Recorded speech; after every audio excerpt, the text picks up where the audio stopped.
Ricardo le arrebató el plato de las manos a su madre, y por un instante el tiempo se detuvo. La sopa de fideos, un caldo humeante que Estela había cocinado a fuego lento desde el amanecer, se derramó sobre el mantel de flores gastadas, creando un mapa de desolación. El tintineo agudo de la cuchara de metal al golpear las baldosas del suelo fue el único sonido que rompió el silencio. Un eco metálico que pareció anunciar el fin de algo. Sofía, su hija, soltó un suspiro cargado de fastidio, como si la torpeza de su madre fuera una ofensa personal. Javier, el menor, ni siquiera levantó la vista de la pantalla brillante de su teléfono, su pulgar deslizándose sobre el cristal, ajeno al mundo. Uno por uno, se levantaron de la mesa, dejando a Estela sola en la cocina, con el eco de una frase cruel suspendido en el aire. «Ya ni para sostener un plato sirves», había sentenciado Sofía, sus palabras más frías que la corriente de aire que entraba por la ventana. Estela no respondió. No hubo lágrimas ni reproches. Simplemente permaneció inmóvil en su silla, sus manos arrugadas descansando sobre su regazo, sintiendo cómo el frío de las baldosas le subía lentamente por los pies. Un frío que no era del invierno de Texas, sino de una soledad profunda y antigua. Ese frío, sin embargo, no la paralizó. Al contrario, se sintió como una claridad repentina, una decisión que se formaba en lo más profundo de su ser, sólida y silenciosa. Miró la mancha de sopa extendiéndose sobre la tela, el perejil flotando como pequeños barcos náufragos. No era la primera humillación, pero supo con una certeza absoluta que sería la última. Ellos no lo sabían, no podían imaginarlo, pero en el silencio de esa cocina, con el aroma de la comida despreciada todavía flotando en el aire, el plan ya había comenzado a tejerse en su mente. Aquella sopa no era solo un almuerzo, era la receta de su abuela, la misma que había preparado para calmar las fiebres de sus hijos cuando eran niños, la que sirvió en la mesa para celebrar el primer trabajo de Ricardo, la que cocinó para consolar a Sofía después de su divorcio. Cada ingrediente era un recuerdo, cada vuelta de la cuchara un acto de amor invisible. Ahora, derramada sobre la mesa, se había convertido en un símbolo de todo lo que ellos habían olvidado. El calor que se escapaba del caldo era el calor de un hogar que se enfriaba. La nutrición desperdiciada era el amor que daban por sentado. Estela entendió que sus manos ya no podían ofrecer un consuelo que sus hijos no estaban dispuestos a recibir. Su servicio se había vuelto invisible, su presencia una costumbre y su amor una carga. Se quedó allí sentada hasta que el sol de la tarde comenzó a pintar largas sombras en el suelo de la cocina. El silencio ya no era opresivo, sino contemplativo. Era el silencio de un campo antes de la siembra, un espacio vacío donde algo nuevo podía crecer. Sus hijos, en sus respectivas habitaciones, ya se habían olvidado del incidente, sumergidos en el ruido de sus propias vidas insatisfechas. No escucharon el crujido suave de la silla cuando Estela finalmente se levantó. No vieron la dignidad en su postura mientras caminaba hacia su cuarto, ni la determinación que había borrado el temblor de sus manos. Creían haberla derrotado con su indiferencia, pero solo le habían dado la única herramienta que necesitaba para enseñarles su lección final: la ausencia. La paciencia de una madre puede parecer infinita, un océano de segundas oportunidades que nunca se seca, pero incluso el amor más profundo tiene un punto de quiebre, un lugar donde el dar se detiene para que el aprender pueda comenzar. ¿Qué sucede cuando ese punto se convierte en una lección que cambiará el destino de toda una familia? Antes de continuar, cuéntanos desde qué país nos acompañas. Tu comentario nos ayuda a que estas historias no se apaguen y sigan llevando su mensaje a todos los rincones del mundo. Acompáñanos a descubrir el plan silencioso de Estela y el precio que sus hijos tuvieron que pagar para aprender a valorar lo que siempre tuvieron pero nunca vieron. Esa noche, la casa de la familia Vargas respiraba una calma engañosa. Ricardo roncaba frente al televisor. Sofía hablaba por teléfono en voz baja, quejándose de su exmarido. Y Javier seguía perdido en el laberinto digital de su pantalla. Ninguno notó la luz encendida bajo la puerta de la habitación de Estela hasta altas horas de la madrugada. No oyeron el sonido casi imperceptible de los cajones abriéndose y cerrándose, ni el roce de la tela al ser doblada con cuidado dentro de una pequeña maleta. Estela se movía con la precisión de una costurera que conoce cada puntada de su oficio, cada movimiento calculado y lleno de propósito. No estaba huyendo. Estaba ejecutando el primer paso de una estrategia concebida no desde el rencor, sino desde un amor desesperado. En su mesita de noche, junto a una fotografía descolorida de su difunto esposo, dejó las llaves de la casa. No se llevó joyas ni objetos de valor monetario. Su único tesoro, el que guardó con más cuidado en el fondo de la maleta, era un viejo cuaderno de espiral con las tapas gastadas y las páginas manchadas de aceite y harina. Era su recetario, el testamento no escrito de su vida, el alma de ese hogar condensada en tinta y papel. Al cerrarlo, sintió que cerraba un capítulo, no solo de su historia, sino de la de ellos. Era el legado que les dejaría, pero que primero tendrían que aprender a merecer. Se detuvo por última vez en el umbral de la puerta de la cocina. La sopa derramada seguía allí, una mancha oscura y fría sobre el mantel. No la limpió, la dejó como un recordatorio silencioso. La última cena que les serviría en mucho tiempo. Una brisa nocturna entró por la ventana, moviendo suavemente las cortinas, como si la casa misma estuviera despidiéndose de ella. Estela salió a la oscuridad de la calle, donde el aire fresco de San Antonio le llenó los pulmones. No miró hacia atrás. Sabía que el amanecer traería un silencio diferente a esa casa. Un silencio que ya no sería de indiferencia, sino de una ausencia que gritaría más fuerte que cualquier palabra. La primera mañana llegó con un silencio que pesaba más que cualquier grito. Ricardo fue el primero en notar que el aroma a café no flotaba desde la cocina.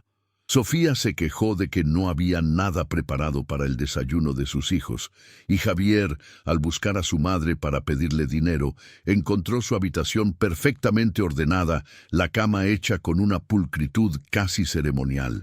Sobre la mesa de la cocina, donde cada mañana los esperaba un plato caliente, había una única hoja de papel doblada. La caligrafía de Estela, temblorosa por los años, pero firme en su intención, contenía una sola frase: «Vuelvo cuando aprendan a ver lo que perdieron». La reacción no fue de pánico ni de culpa, sino de una indignación egoísta. Se sintieron abandonados, sí, pero sobre todo, ofendidos.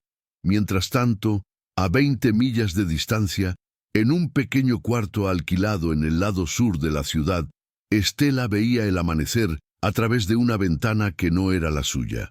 El lugar era modesto, con apenas una cama, una pequeña mesa y una silla. No había fotografías en las paredes, ni recuerdos que la ataran al pasado.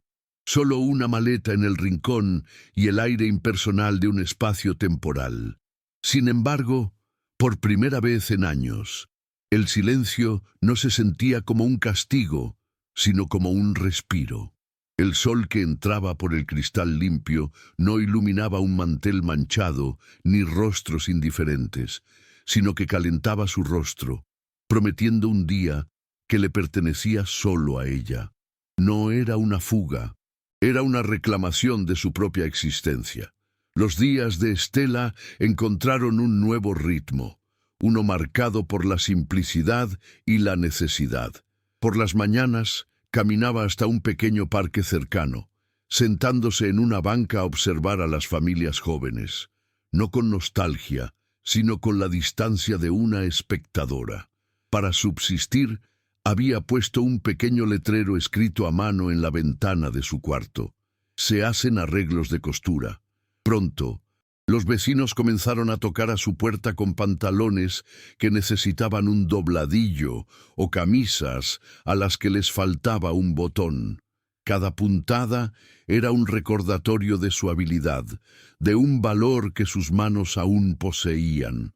Un valor que iba más allá de servir un plato de sopa.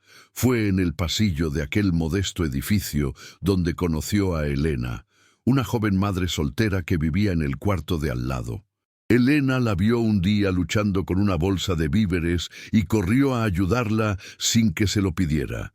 Su sonrisa era genuina, sus preguntas amables.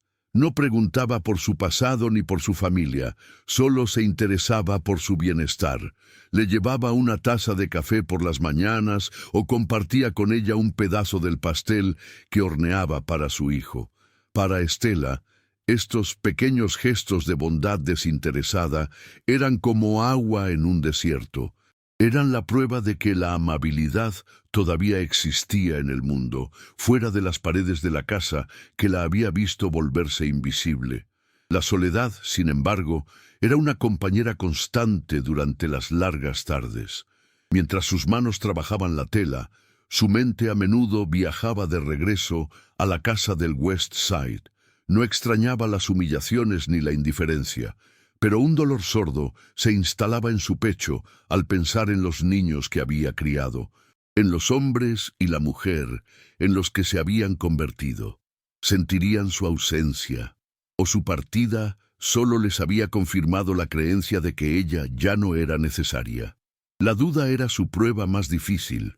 Un fantasma que se sentaba con ella en la silla vacía junto a la mesa, observándola en silencio.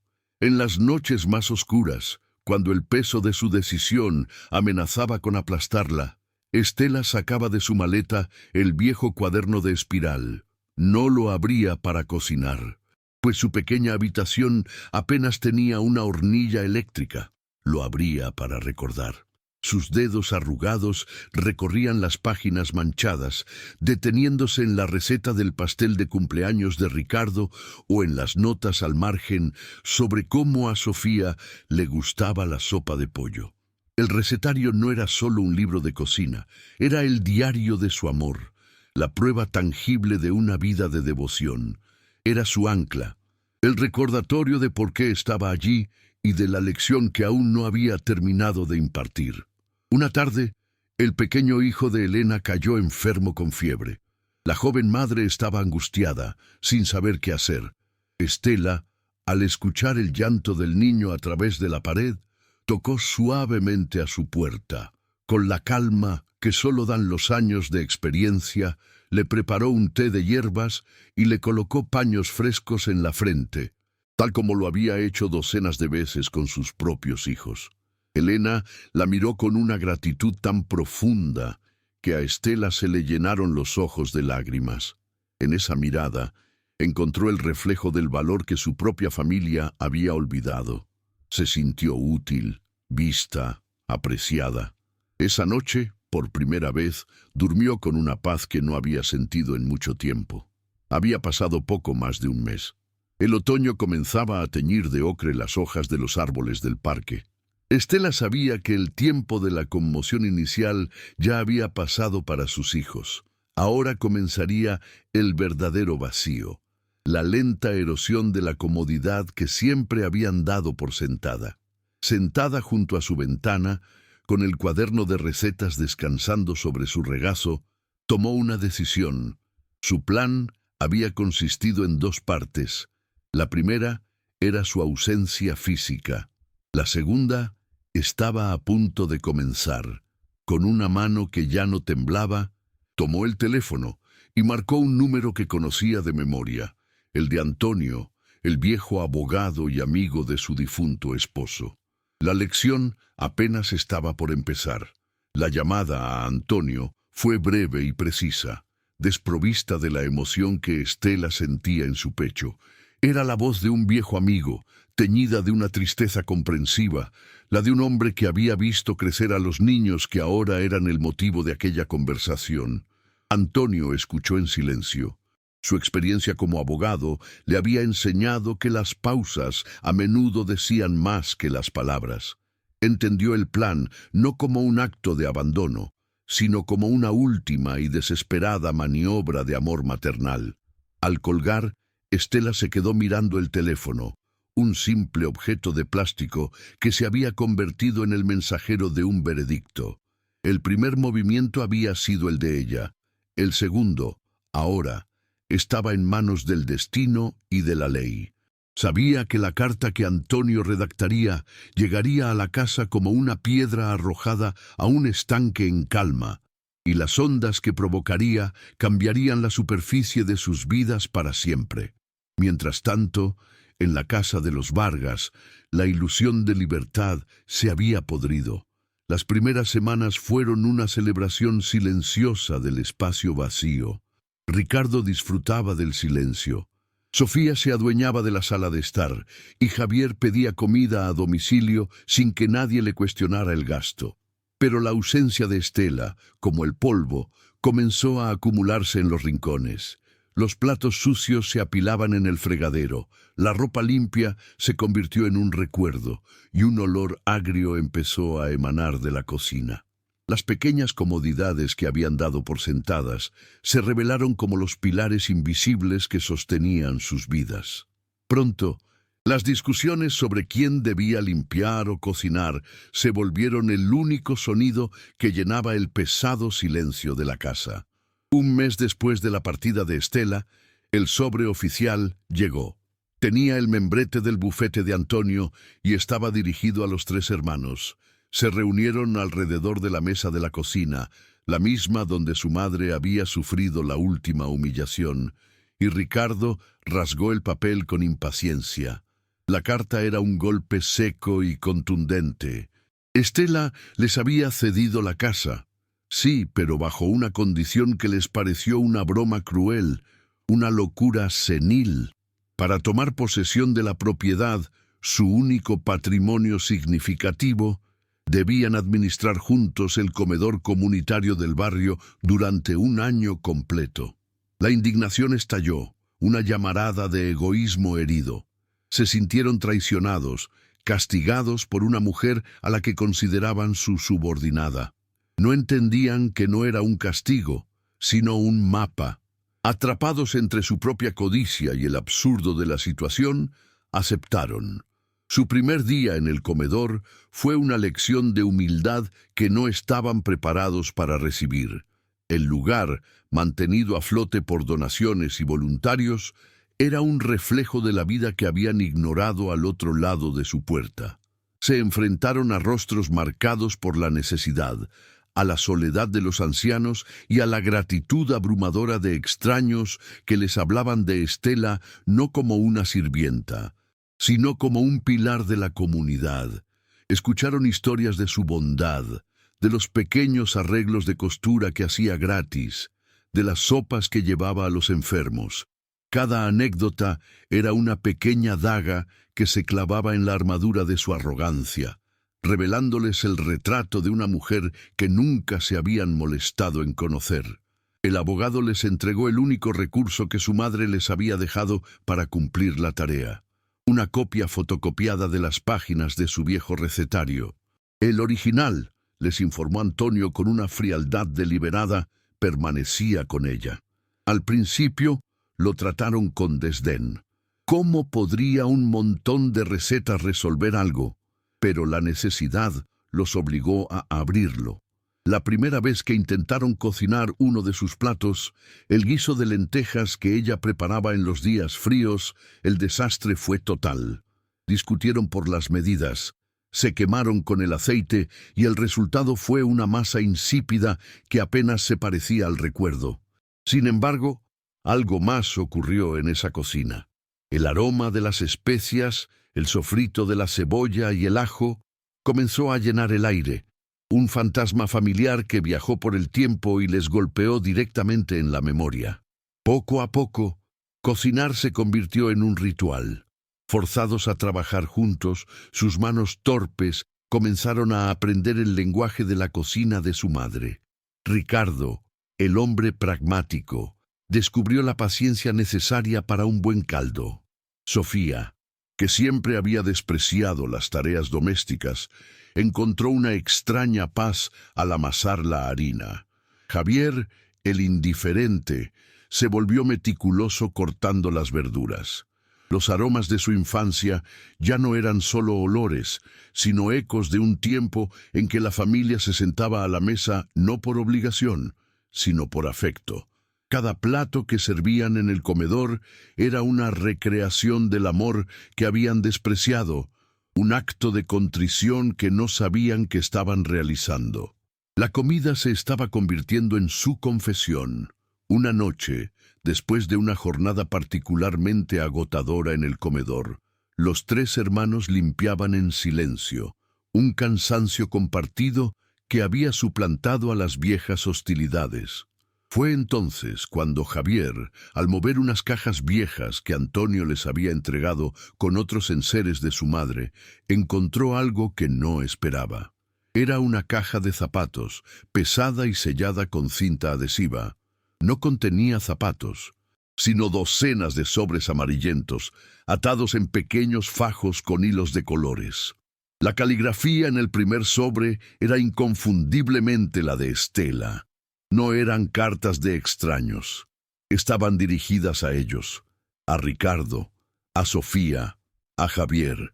Cartas que ella les había escrito a lo largo de los años, pero que nunca había tenido el valor de entregar. El descubrimiento cayó sobre ellos con el peso de un secreto familiar. Sostuvieron la caja como si contuviera algo sagrado o algo peligroso, quizás ambas cosas a la vez. El resentimiento que sentían hacia su madre se mezcló con una nueva y punzante curiosidad, teñida de miedo. ¿Qué verdades se escondían en esas páginas? ¿Qué reproches o dolores había guardado en silencio durante tanto tiempo? Se miraron unos a otros, y por primera vez no vieron a sus rivales por una herencia, sino a cómplices de un crimen cuyo alcance apenas comenzaban a comprender. La casa ya no importaba, el dinero había perdido su brillo. Lo único que llenaba la habitación era la pregunta silenciosa de si se atreverían a leer las palabras de la mujer a la que habían empujado al exilio. Fue Ricardo, con las manos ásperas por el trabajo y el corazón ablandado por el cansancio, quien rompió el sello de la caja. El sonido del plástico rasgándose pareció profanar el silencio que se había instalado entre ellos. Dentro, los sobres amarillentos descansaban como reliquias de un tiempo olvidado, cada fajo atado con un hilo de un color distinto, un detalle tan propio de su madre costurera que a Sofía se le formó un nudo en la garganta. No había dinero ni títulos de propiedad, solo el peso del papel, el peso de las palabras no dichas. El aire se volvió denso, cargado con la expectativa de un juicio que ellos mismos habían provocado. Se miraron, sus rostros iluminados por la pálida luz del comedor vacío, y en los ojos de sus hermanos, Javier vio por primera vez el reflejo de su propio miedo. Con un temblor que no lograba disimular, Ricardo tomó el primer fajo, atado con un hilo azul. La primera carta estaba dirigida a él. Su nombre, escrito en la caligrafía esmerada de Estela, parecía una acusación silenciosa. La abrió con la torpeza de un hombre que no está acostumbrado a manejar cosas frágiles. Sus ojos recorrieron las líneas, y sus hombros, siempre erguidos con una falsa dureza, comenzaron a hundirse. No leyó en voz alta, pero sus labios se movían, repitiendo las palabras para sí mismo. Sofía y Javier observaban su rostro transformarse, cómo la máscara de amargura se resquebrajaba para revelar a un niño perdido. Cuando levantó la vista, sus ojos estaban inundados de una incredulidad dolorosa, como si acabara de leer la historia de un extraño que, trágicamente, era él mismo. Sofía, con un impulso casi violento, tomó un sobre con su nombre. La carta era corta, fechada el día de su divorcio. Estela no hablaba de culpas ni de errores, sino de la sopa de pollo que le había preparado esa noche, y de cómo Sofía apenas la había probado. Escribía sobre el dolor que sintió, no por el desprecio a su comida, sino por no saber cómo alcanzar el corazón de su hija, por sentirse tan inútil ante su sufrimiento. Recordaba haberla visto llorar en silencio en la sala y no haberse atrevido a abrazarla por miedo a ser rechazada. Cada palabra era un eco de su propia soledad, un espejo que le devolvía la imagen de una mujer que, en su propio dolor, se había vuelto ciega al dolor de los demás, especialmente al de su madre. Javier fue el último. Su carta era de hacía varios años, del día de su graduación universitaria. Estela describía con un detalle conmovedor el orgullo que sintió al verlo recibir su diploma. Un orgullo tan grande que apenas le cabía en el pecho. Pero también describía cómo, durante la celebración familiar posterior, nadie le preguntó qué sentía. Ella había preparado su platillo favorito y él, distraído con sus amigos y sus planes de futuro, ni siquiera se lo agradeció. Se había sentido como un fantasma en la fiesta de la persona que más amaba. Una presencia funcional cuya única labor era servir la comida y luego desaparecer entre los platos sucios. Javier apretó el papel en su puño. El sonido arrugado fue como un grito ahogado. La indiferencia, se dio cuenta, era una crueldad que no necesitaba de palabras. Siguieron leyendo, pasando de una carta a otra, como si desenterraran las capas de una tumba. Descubrieron décadas de un amor silencioso y una soledad paciente. Estela nunca los culpaba directamente. Simplemente narraba los hechos desde su perspectiva, con una honestidad desarmante que era mucho más devastadora que cualquier reproche.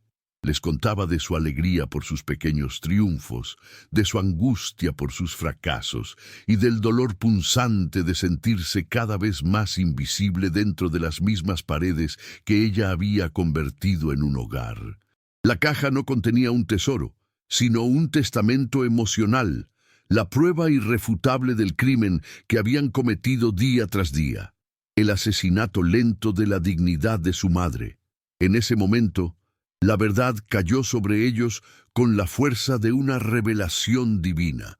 El comedor comunitario, la condición del testamento, el recetario, nada de eso había sido un castigo.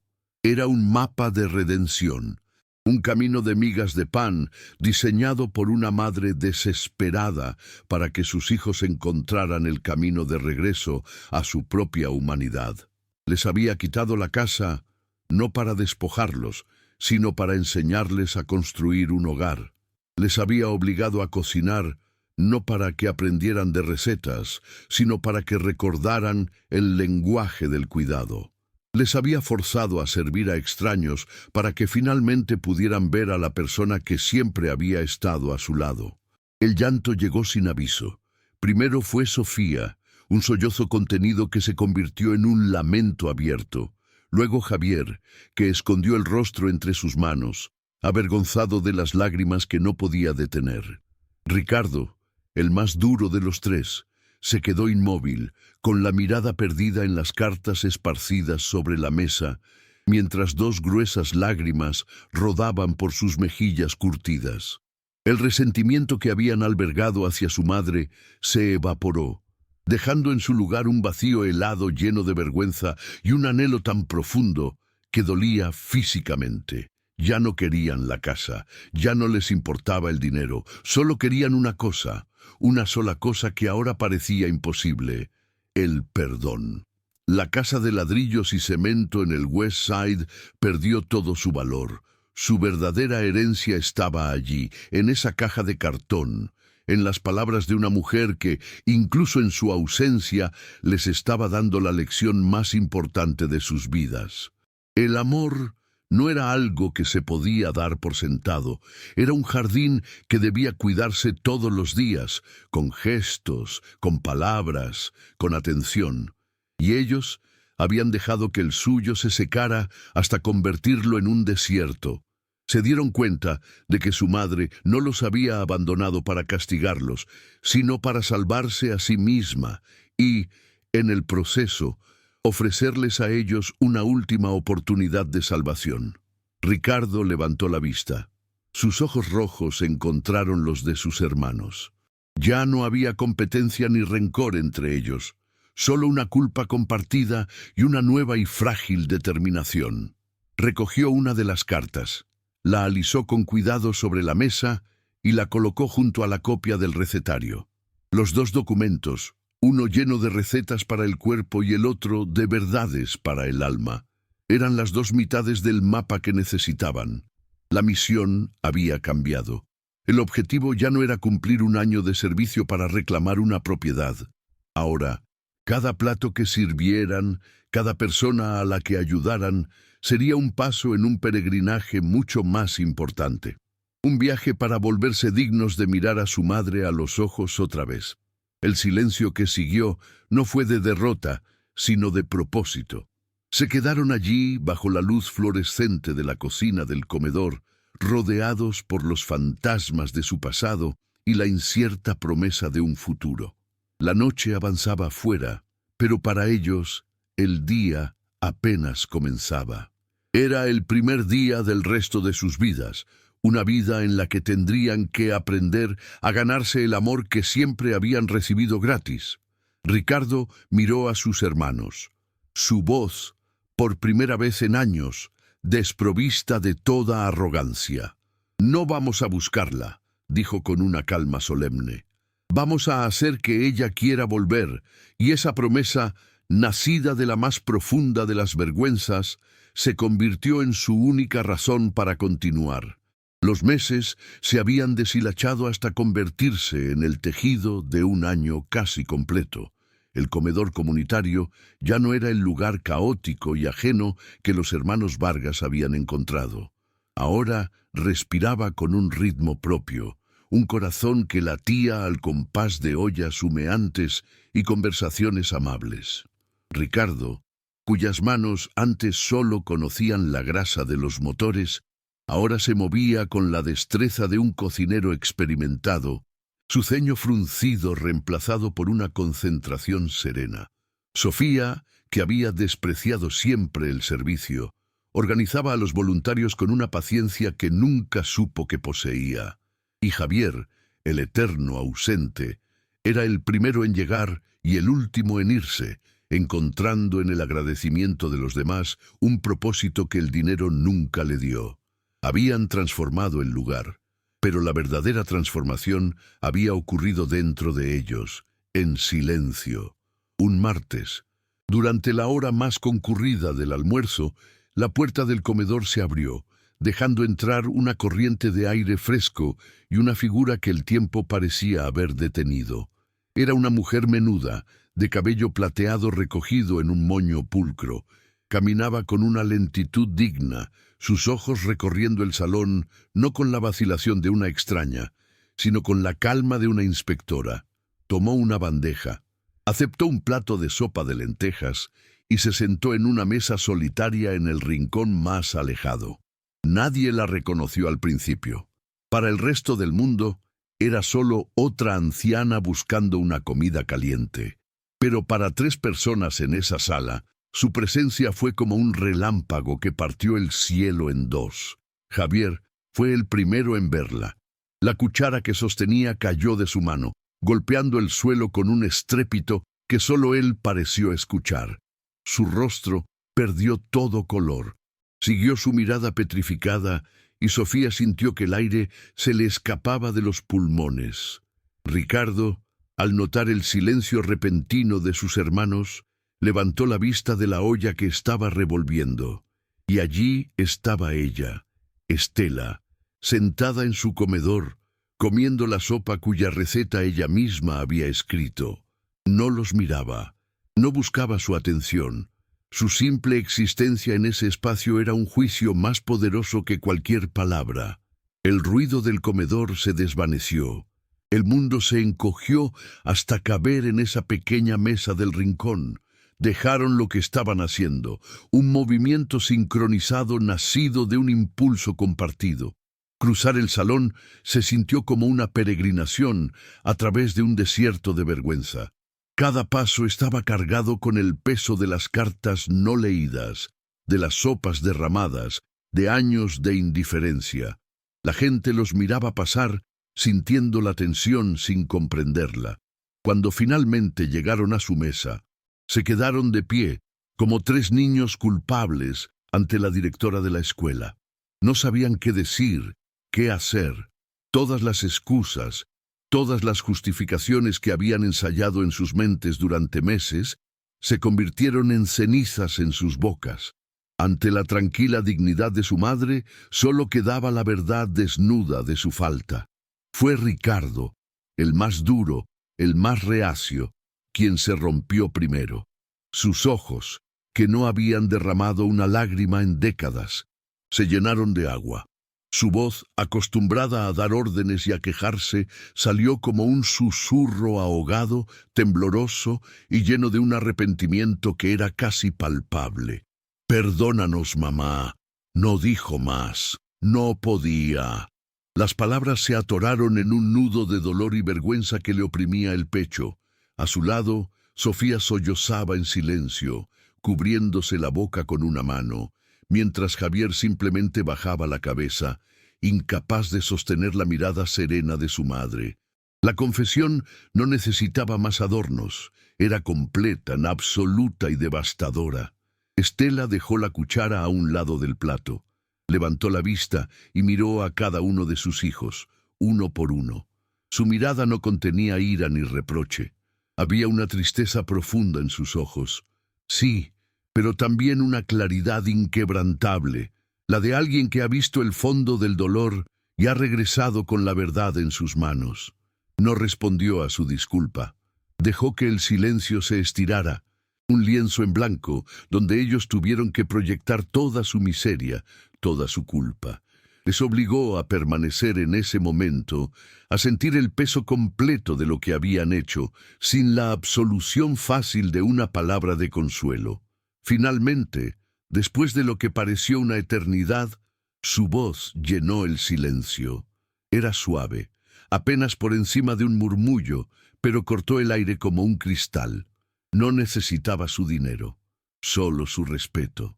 Cada palabra fue pronunciada con una precisión tranquila, desprovista de emoción, lo que la hizo aún más contundente.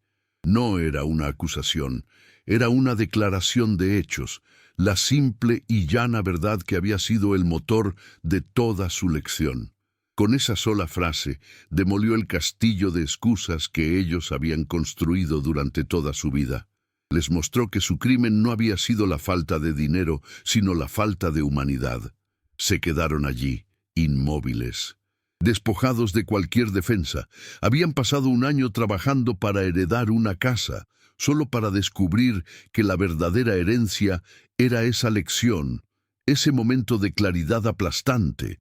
Comprendieron que su madre no había regresado para reclamar su lugar en el hogar, sino para confirmar que ellos finalmente habían entendido lo que significaba construir uno.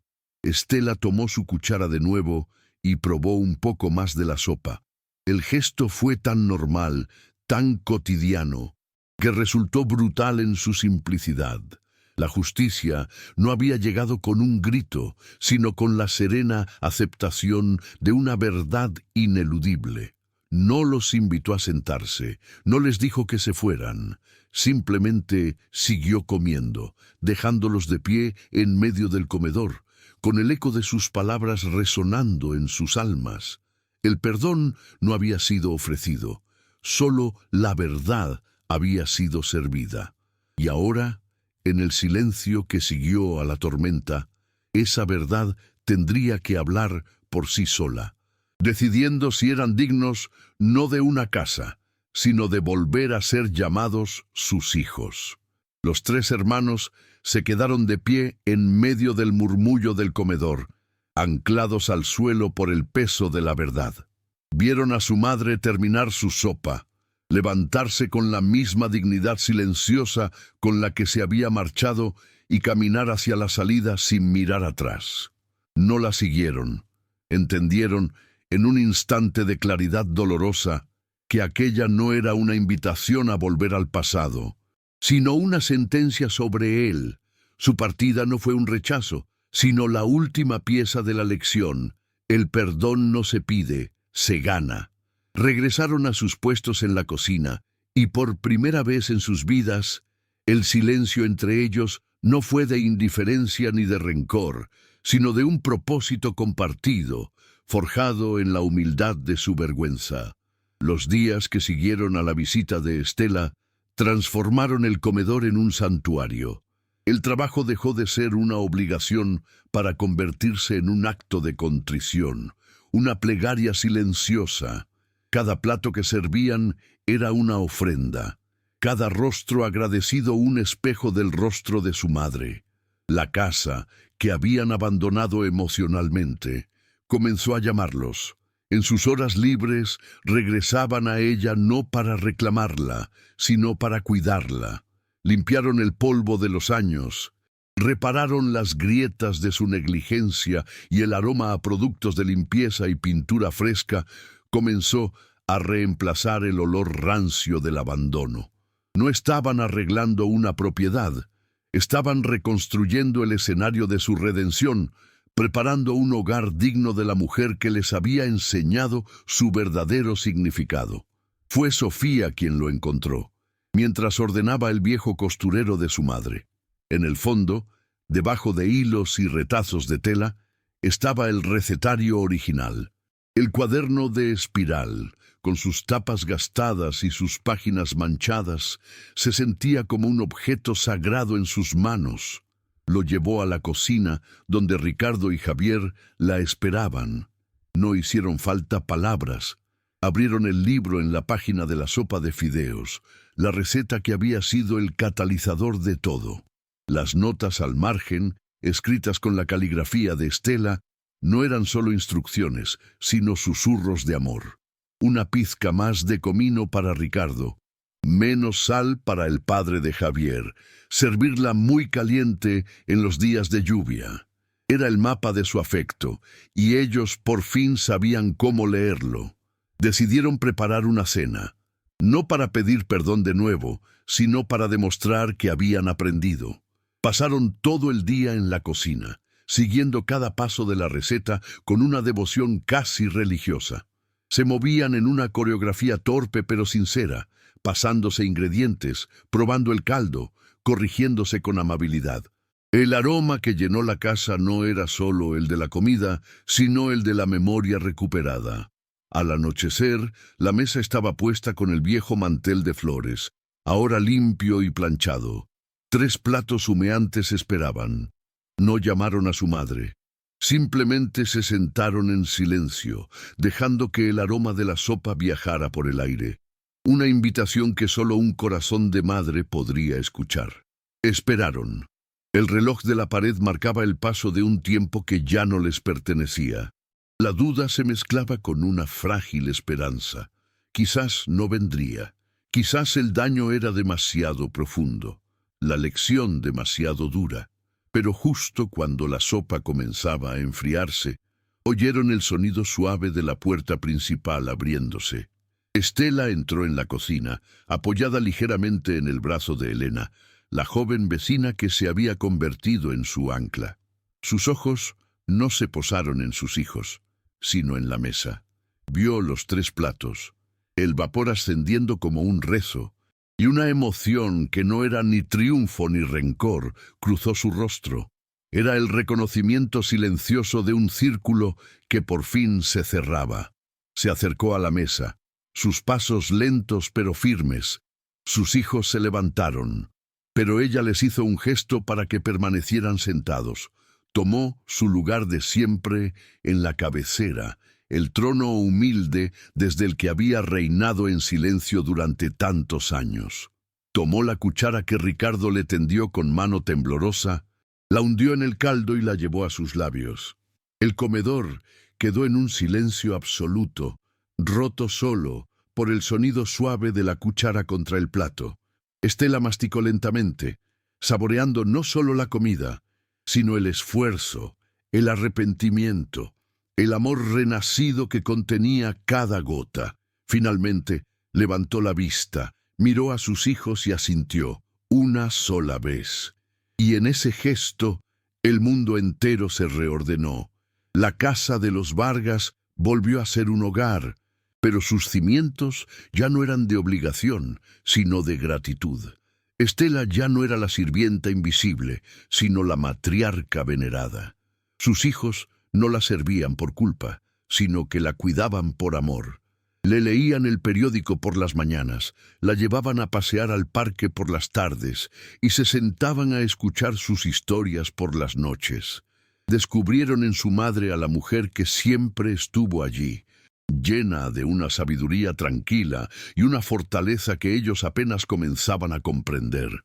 Habían perdido una casa para ganar un hogar, habían renunciado a una herencia material para recibir el tesoro invaluable de una segunda oportunidad. Una tarde, mientras el sol teñía de dorado la sala, Estela observaba a sus hijos discutir amigablemente sobre qué película ver esa noche. Una paz profunda, la paz de la justicia cumplida, se instaló en su corazón. La lección había terminado y la vida, con su infinita capacidad de sanar, había comenzado de nuevo. El amor que había sembrado durante décadas, aunque tardío, finalmente había florecido.